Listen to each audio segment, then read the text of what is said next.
Hello, great that you're listening to this Innoboost webinar on how regulation is changing the rules for business. And today we discuss how you can win. My name is Sandra Horlings and I brought my colleague, Julie Tan, your guide navigating the EU Green Deal going circular. My name is Sandra Horlings. I'm going to be your host for the next 15 minutes and we'll quickly run you to the occasion, why we are hosting this webinar, followed by some more in-depth information on regulations in the EU. So why are we talking about it and why now? And how that will reshape your business. We'll share some real-life experiences from frontrunners already capturing the benefits of early adoption. This regulation is all related to a shift. You might say the enforcement of new regulations and legislation will lead to a big shift in doing business. And every shift starts with a question, with challenging the status quo. What if all innovations would actively improve the world around us, enabling the shift from our current finite system of make, take and waste to a thriving world and blooming business. We know that going circular pays off. Keeping resources in the loop will enable companies to lower their environmental impact and also help keep temperature rise within 2 degrees Celsius. While we also see going circular creates new jobs, just payments, top line growth and bottom line savings. That is why at Innoboost we innovate for impact. We are Innoboost, the innovation collective, boosting the development and commercialization of solutions for the circular economy. With circular business guides in Barcelona, Singapore, Italy, Spain, UK and the Netherlands, we make going circular work by co-creating business models that scale, resonate and regenerate systems, creating profit to be proud of. And we have been doing this over the last decade, trusted by leading brands. Brands we're proud of to help them solve challenges like how to create value from waste, how to get an ROI on sustainability investments, or how to set up resilient value chains. And in the circular economy, we talk about ecosystems because we go beyond your current value chain. Well, during this webinar, we'll share some real life examples. They come from the podcast interviews that we held over the last year. And the summary of the findings can be found in the white paper, or the pink paper, as some readers suggested. Marjolein will leave the download link in the chat if you're interested. And I'm not sure if you are aware that this webinar is part of Circular Economy Week. It's a national event in the Netherlands where we reflect on the progress made transitioning to a circular economy. We share learnings and we celebrate achievements. This webinar is one in a series of sessions on timely topics. Even though this intro was a bit of a one-woman show, we'll make it really interactive from now on. I will have a Q&A with Julie Tan. She is our expert in circular regulatory and she specialized in the EU Green Deal. Julie, what is this session about? Yeah, this session is about all the developments that we feel now with the EU Green Deal being implemented more and more, and especially also with some of the confusion that happened due to the deregulation package of the Omnibus. So we're here to talk about the implications also of that today. I think it's good to grasp back to why the European Commission started. It's already dating back to 2015 when they started with the Circular Economy Action Plan, and consequently it led to the EU Green Deal. And the reason why they presented those plans was because they made commitments with the Paris Climate Agreement and the commitment to bring economic growth back into safe planetary boundaries. So the objective of the EU Green Deal is really to obtain a behavioral change from the whole European society and in particular from European businesses. And related to the EU Green Deal was therefore basically a carrot and a stick approach where the good behavior gets incentivized and stimulated and awarded also by a better access to resources, a better access to liquidity and a better access to market. And where the undesired behavior, meaning the linear economy, is basically becoming more and more costly as we proceed in time. And yeah, I think that's very important for us to keep an eye on, because even with these omnibus package, the main objective still stands. So that's what you really need to work on. Excellent. So if we say, why are we talking about this right now? What has changed since the launch of the EU Green Deal?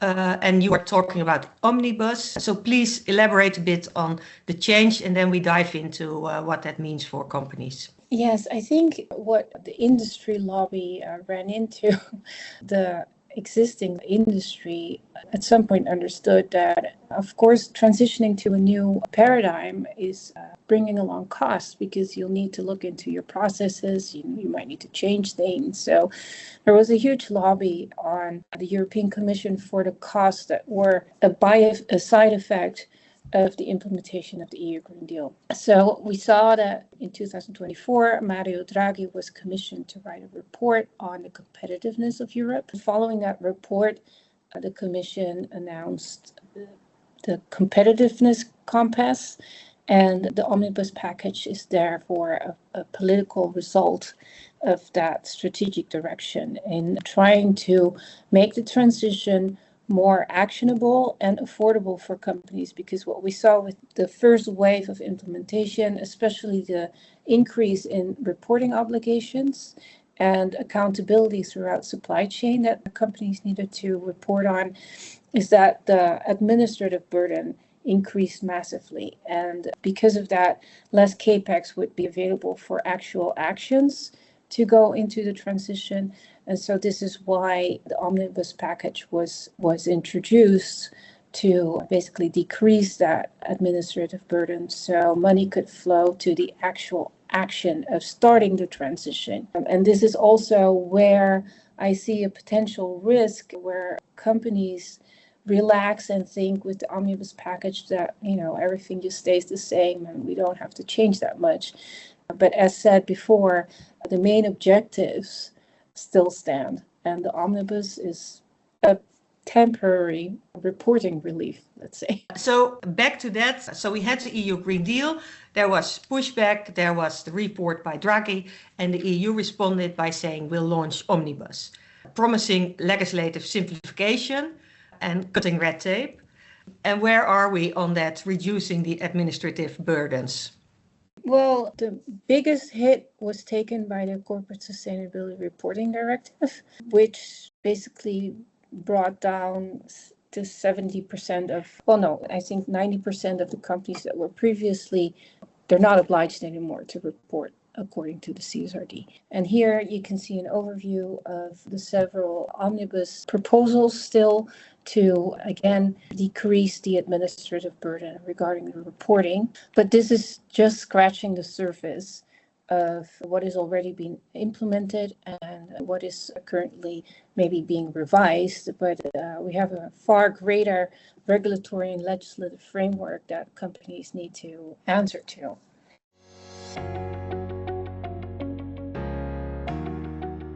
I would like to ask, is not having to report really a pressure relief, or does the reporting also help you get an insight into your company and how it relates to the transition? And I'm interested, Julie, because we say pressure relief, but you could also say, is it just a pressure test? And I think we are already spoiled. We spoiled that message.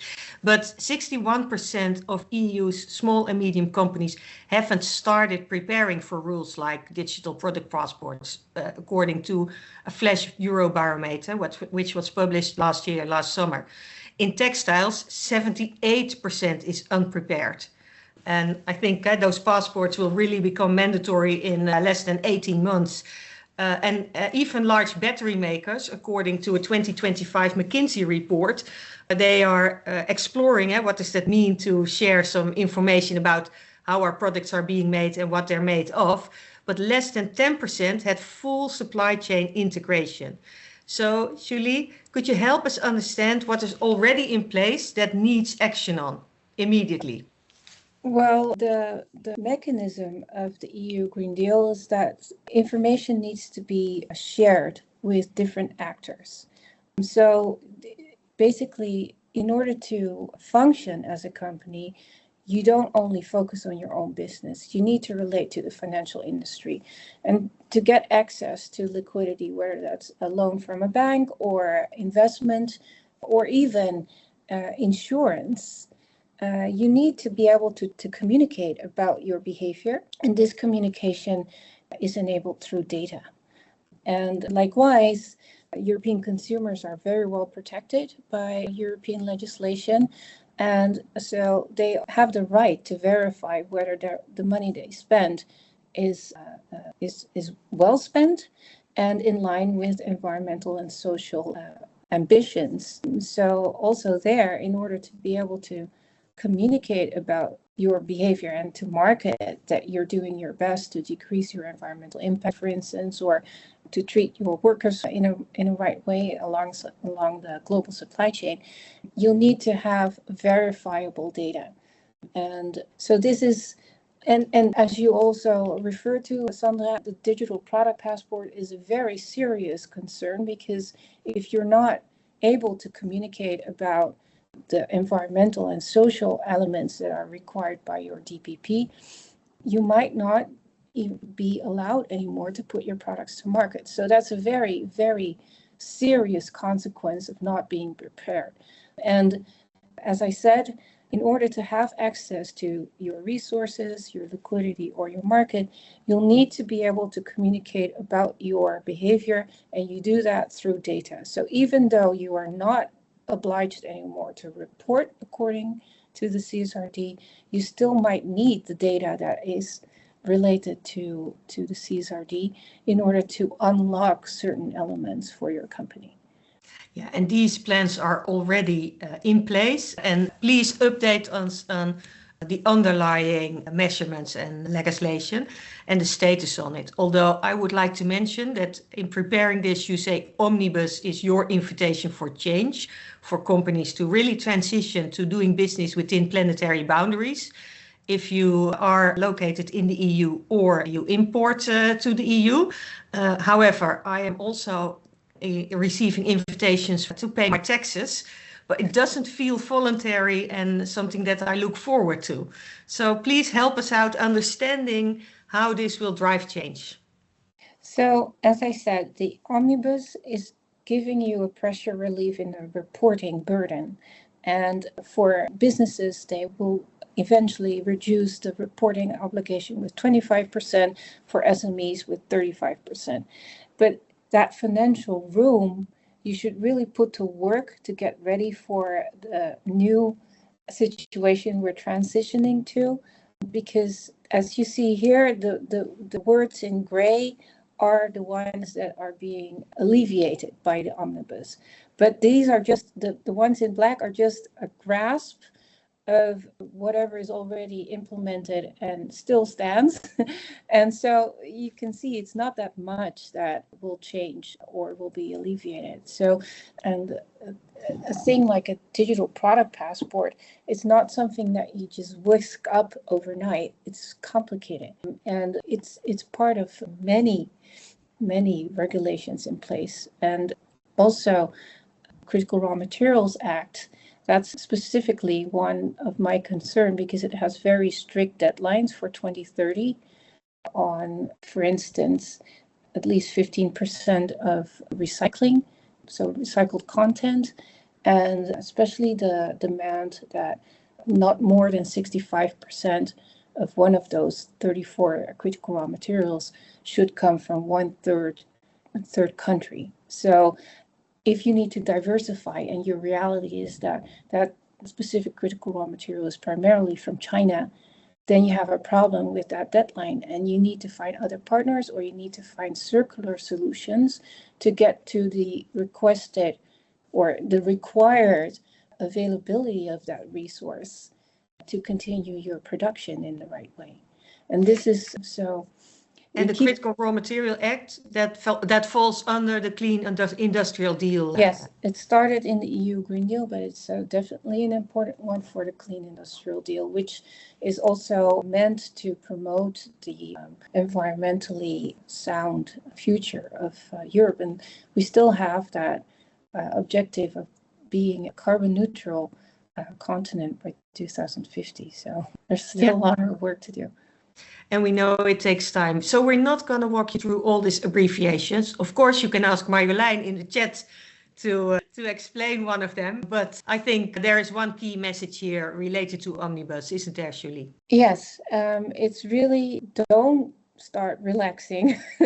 Really focus on what the new situation means to your company and how you need to construct your ecosystem partners or find alternative resources for the materials that you use. Maybe even, well, I would actually advise to also start experimenting with different business models so you can deliver on continuity. Because I think the question that most companies do not ask is whether the current business model will still be viable in the new situation.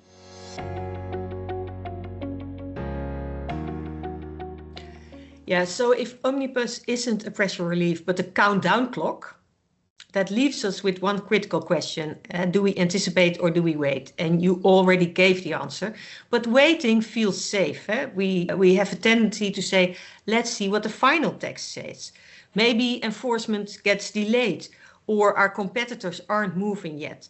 Does logic make sense? Well, not really, because the data that it will still be needed, even if you're not obliged to deliver it. So you need to go beyond reporting for the sake of reporting. That's basically what I'm saying. If you're a supplier to a large company, you might be asked to deliver very specific data. If you're applying for a loan or, when you are looking for investors, they will definitely ask for the data because they have to report on their behavior due to the Sustainable Finance Disclosure Regulation. Same accounts for insurance companies, because if they do not do the double materiality assessment, they will be at risk themselves. And therefore, you might become a risk to them. So that's a very important lever.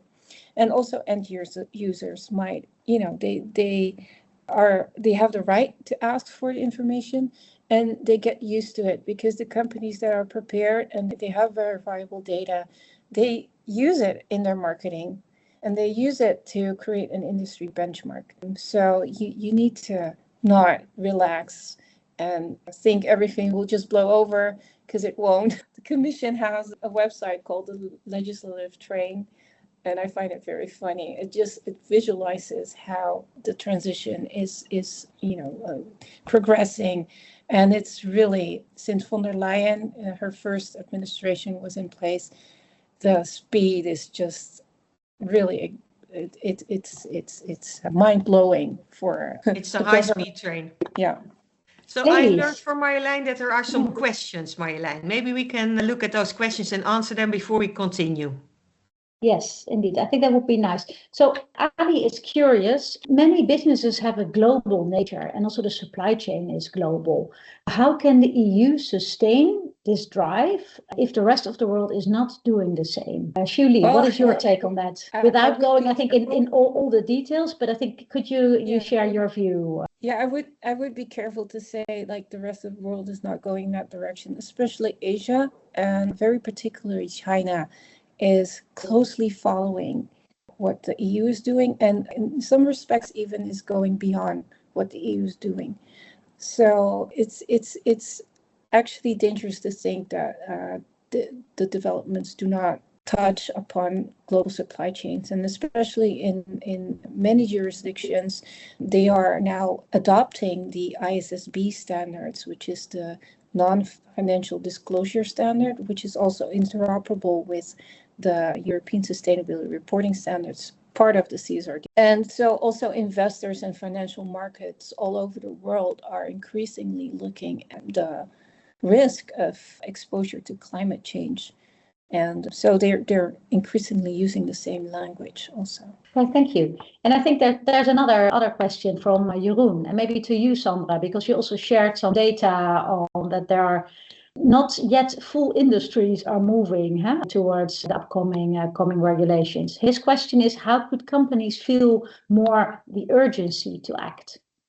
Yes, thank you for that question, Jeroen. I would like you to share some of the examples, because anticipating will give you a head start. And the question, of course, is how can you create more urgency? Well, you could say regulatory changes don't happen overnight. You already know where this is heading. They are in the pipeline. The impact on your business will be high. And we know from experience that it will take time to find the right partners. And we also know that collaborative learning is a great way to help you change the business with partners and stakeholders in that new ecosystem. But also learning together to build those business cases will take time. And as Julie said, viability should be your new focus. So how can you create urgency? Well, that could be because someone else is setting a new industry standard, like Electrolux is doing.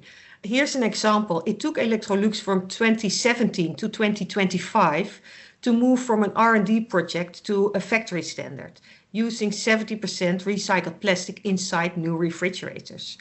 And it could, of course, have been done maybe faster, but this was a project that they set at their own page with exploring a new ecosystem, a new and robust value chain that is now able to roll out at scale, because this year they will incorporate this recycled liner in every built-in refrigerator at cost neutrality while setting a new industry benchmark.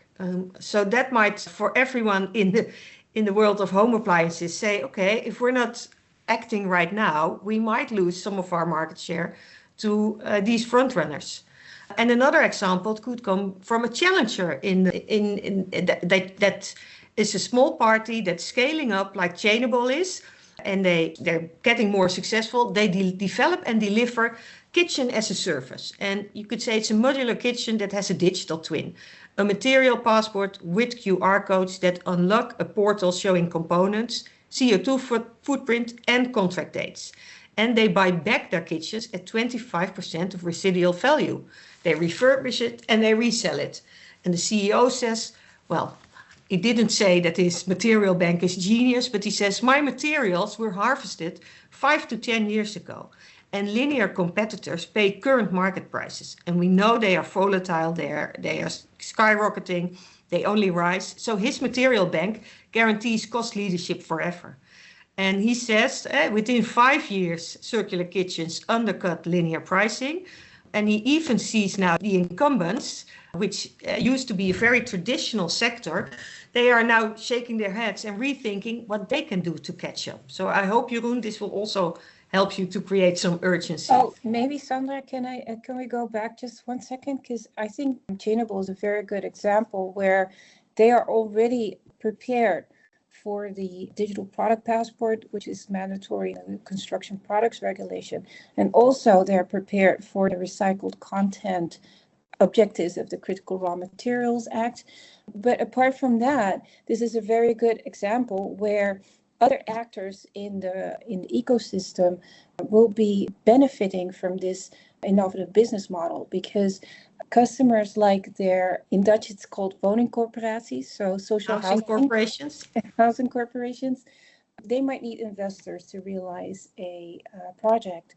So because of the environmental performance of buildings directive, they can show that using the Chainable kitchens, they have a certain percentage of embedded carbon, which meets the requirement of the environmental performance of buildings directive.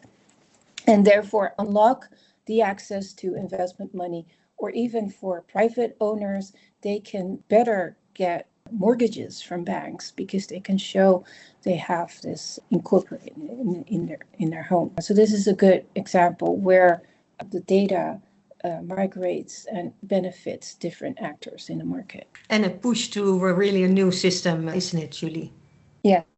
Yes, absolutely. Okay. And then, of course, Philips, an all-time leader in going circular. I think already realizing over 25% of their revenues from circular revenues. But with their installed health systems, that requires 100% traceability. It is a regulatory must. But it also enables trade-in, refurbishments and parts harvesting. So by taking back a system to resell it, profitability might not match new sales alone, is a quote by Patrick Leroux in the podcast. But he says it triggers new equipment sales, service contracts and parts harvesting. And that means not only intensifying the relationship with existing customers, but opening up to new customer segments. And they use data analytics to prove higher win rates with these trade-ins and also match refurb quality to new systems. And also here, with the geopolitical tensions, they allow for more predictability in their material availability, right? So by using and reusing parts, they are not only dependent on primary resources, which the prices might be very volatile now because of the geopolitical shifts. So apart from a good business case, it's also smart to implement this circular business model. Yeah, and I also wanted to share my last example brings us to Asia, where Friesland Campina, a big dairy company, was confronted with different EPR maturities, extended producer responsibility legislation, holding producers responsible for what they bring into the market. And of course, the idea is that we consume the dairy, but it comes in packaging. And what Friesland Campina already did is they landscaped the system on packaging recycling. So what if you design for recycled packages, what happens with them? Will they still end up in landfill or in beaches? Or can you rely on the system to bring it back and recycle it? And they did landscaping across multiple Southeast Asian countries. And they are now collaborating with small and existing organizations, key stakeholders, to set up a new and robust ecosystem, not only for recycling, but including collection, which they found would be the key lever for change from an environmental perspective, but also from a societal perspective.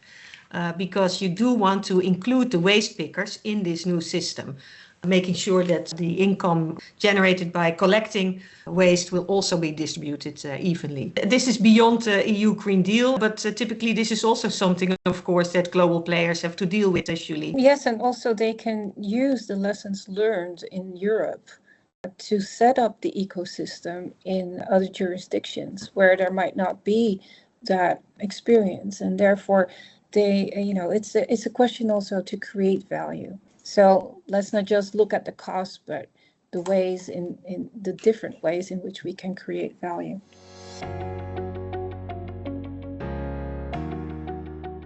But we could maybe conclude that leaders adapt and laggards pay or die. Julie, do we have some examples on how laggards will have to pay?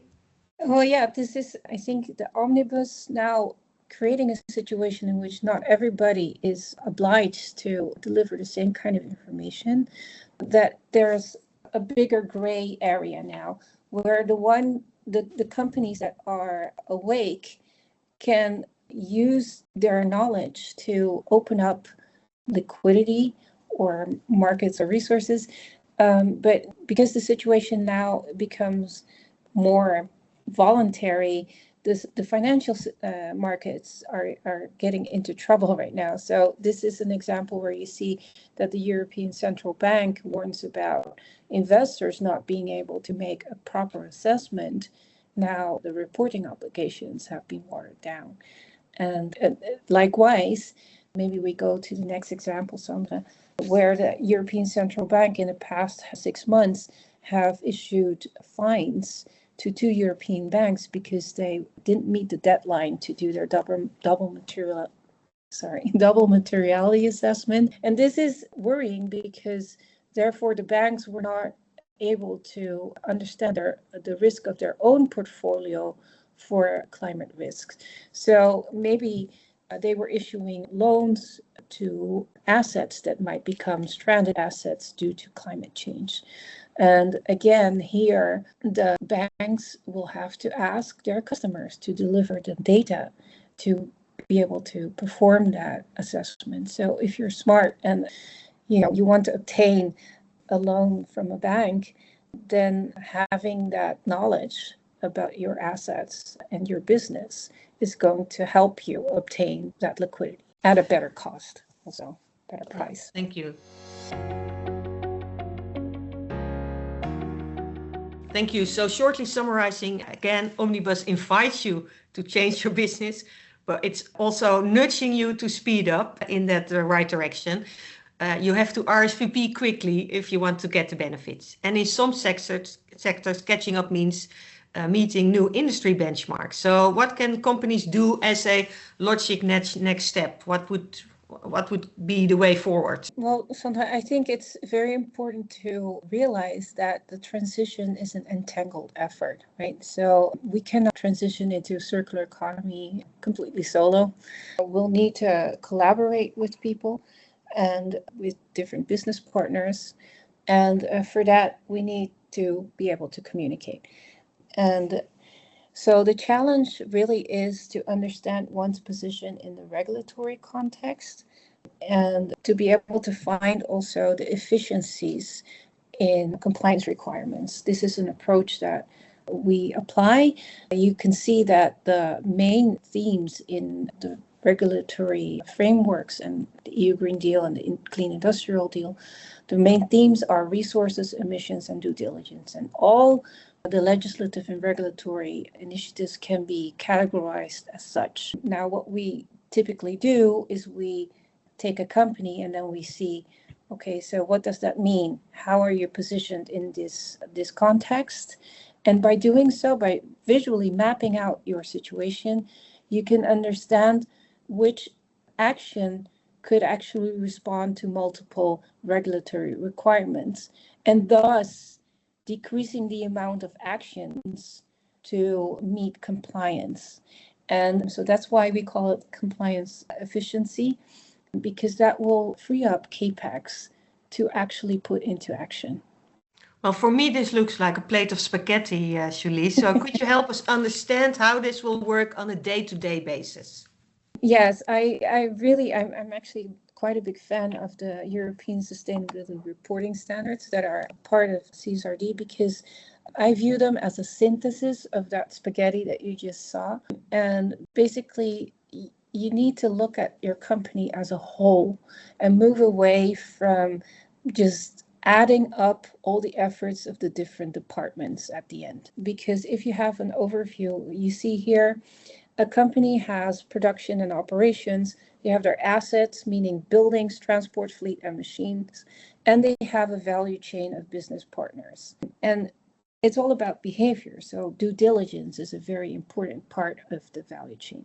And here you can see in this overview, this is a visual representation of the ESRS. You can see, again, the themes, resources, emissions, and due diligence that you saw in the spaghetti. And what the ESRS are inviting you to do is basically a SWOT analysis. They ask you to think about what are the impacts, the risks, and my opportunities regarding resources.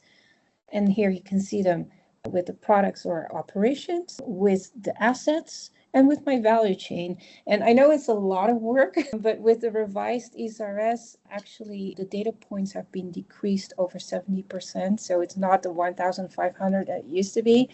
But doing this exercise is actually very useful because it helps you understand where your blind spots are. And because most companies are organized in a siloed way with departments that, at the end of the fiscal year, they get together with the financial department and then you try to understand what happened.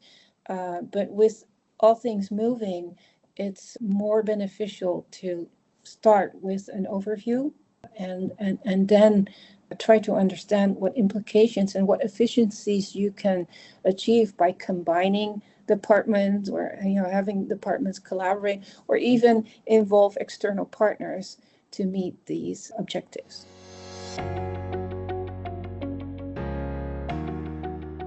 Yeah, so previously we already said viability should be your next focus, and next to, of course, desirability and feasibility. But key questions in this viability are, how do you know if you are omnibus ready? Should we do this and can we do this? Yes, and this is where the invitation also stands to go beyond your own organization. So, because I know a lot of companies are already venturing into circular economy and they're doing circular design, which is super important. But you should really look into questions like my byproducts. They could be a very valuable source for another industry as a resource. But do I have the infrastructure ready to let those byproducts flow into another industry? Because if I do, and I do it right, I have the volumes available that are needed to make a business case. It can actually become a positive business case and a revenue for your company. But you need to ask, is your production process ready to smoothly migrate the byproducts into another industry? And if not, then what would be needed for that? Also, another question that you should ask, like, what is the tipping point for a scenario to become viable? Like in the case of the byproducts, just to give an example, everybody understands that the agri-food supply chain has a very important source of non-plant-based resources, but they cannot just flow into the pharmaceutics or the plastics supply chain or the cosmetic supply chain without a processing step. And so the question is, and apart from that, it's seasonal. So what do you need to do to get that to continuity? Because those other industries, they need constant continuity of high volume. And if I cannot do it myself, who do I need to work with to get there? And I think maybe also the question by Jeroen, how can designers play a role in this? It's, of course, they can design things in a modular way. They can design to make it easy to repair it yourself. If you look at Fairphone, for instance, there you can easily change your USB charger within 15 minutes. But the challenge there, of course, is getting the new part, the new spare part at the consumer's end when he needs to recharge his phone. So these are all examples where designers play a role. But I think the point that we're also making here, Jeroen, is that it's an interplay of disciplines, because you will also need to think about what will be my pricing strategy and how do I collect, for instance, data, not only about the whereabouts of your product, but maybe also about how it's being used and does it need maintenance. So indeed, there are multiple questions related to the desirability of the circular offer as well as to the viability of the offer. But for regulations, I think these questions might help you to check, are we omnibus ready? And the best way forward is to say, okay, in our experience, you make this EU Green Deal scan to better understand how all these regulations and legislations will impact your business related to those resources, those assets and the value chain. And then typically you move on. So you envision where is the value destroyed or lost? Where can we extend life of the product, reuse or close loops? So applying in your strategies and your ideas for new business models, the circular strategies. You envision the impact in 3 to 5 years. So you set an exciting direction, then develop the circular business model and of course the value proposition at the heart of it, and make sure that you test all those risky assumptions, you verify them, you validate them, to really progress at scale, maybe to keep up with that high-speed train that the EU is rolling out and keeping your business blooming.